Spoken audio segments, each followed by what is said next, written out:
না এর বাইরে আর অন্য কিছু না। আমরা ভালোর জন্য ভালো, খারাপের জন্য সবচেয়ে খারাপ। আমি আপনাদের বলবো, আপনাদের যারা সন্তান আছে, আর একটি সন্তান যেন মাদকের ছোবলে না যায়, আর একটি সন্তান যেন সন্ত্রাসীর পরশে না যায়। আপনার সন্তানকে ধরে রাখবেন, সন্ত্রাসীদের বিস্তার আমরা আর করতে দিব না, এবং সন্ত্রাসীর যে শিকড় আর বাঁধতে দিব না। সন্ত্রাসীর শিকড় সাবরুল থেকে এখনই শেষ করতে হবে। আচ্ছা, আর ওই যে ক্যাম্পের কথা বলেছেন, আমি এসপি স্যার আজকে হয়তো বা আসবে, কালকে স্যারের সাথে আলাপ করব। এখানে ক্যাম্প হোক না হলে আমার ফোর্স হোক, অন্তত পক্ষে আপনারা যতদিন না আশ্বস্ত হচ্ছেন ততদিন আমি পুলিশ রাখার চেষ্টা করছি।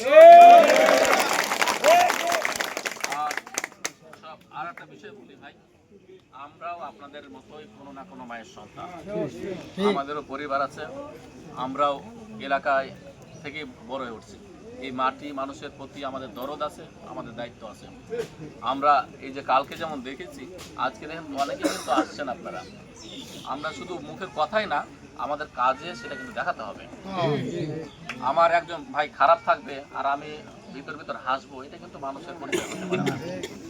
হ্যাঁ, না এটা কিন্তু মানুষ না। খারাপকে খারাপ ভাবে দিতে হবে, ভালোকে ভালো রাখতে হবে।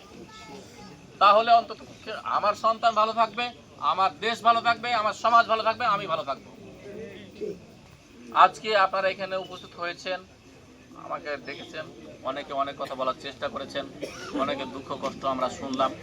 আমরা চেষ্টা করব এই আগামী দিনে যেন আমরা এই সাবরুলের সবাই হাসি মুখে বসবাস করতে পারি।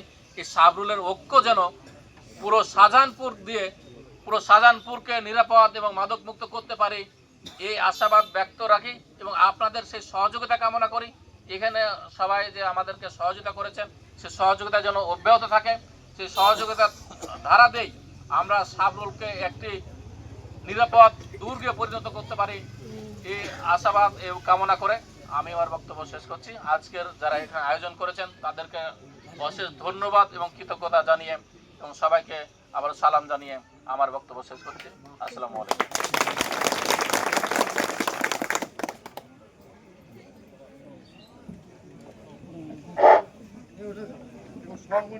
রাখবেন।